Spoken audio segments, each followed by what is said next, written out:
Everybody knows that university life is as much about the social side as it is about getting a degree. And with that, inevitably comes alcohol. Having a few drinks can set up the perfect evening. Having a few too many can set you up for a fall. Now then, boys. The recommended daily unit intake for guys is 3 to 4 units, which is about 2 cans of lager. For girls, it's a little less, it's 2 to 3 units, which is roughly 1 large glass of wine. If you start to drink more than that on a regular basis, you could be putting yourself at risk to long and short-term health problems. We've got a situation now where people find it's normal to actually drink to excess. That puts a huge amount of pressure actually on the liver and can cause liver damage. Alcohol is also a depressant. Although 1 or 2 drinks may help you feel relaxed, prolonged drinking is proven to cause depression. It also comes as no surprise that alcohol can cause longer-term health problems. Heavily drinking when you're young can cause things like cancer, strokes, liver disease and mental health problems.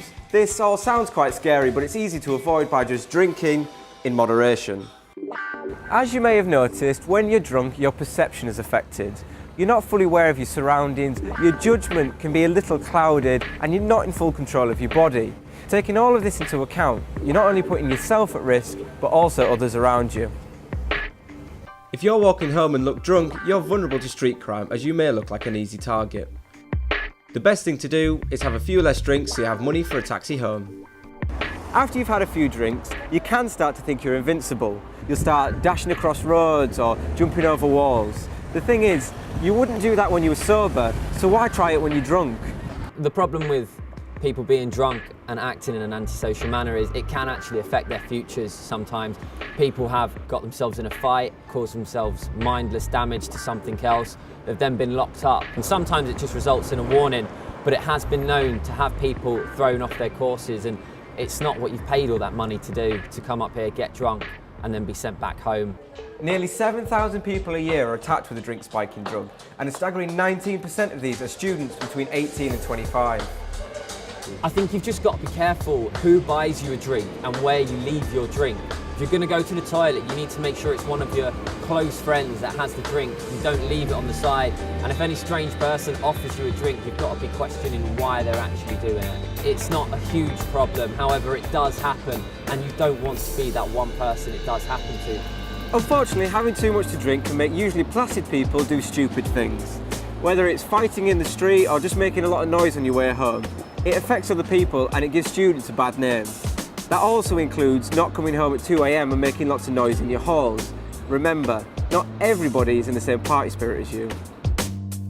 When you get back to your halls after a night out, it's a bad idea to fire up the cooker and start preparing food.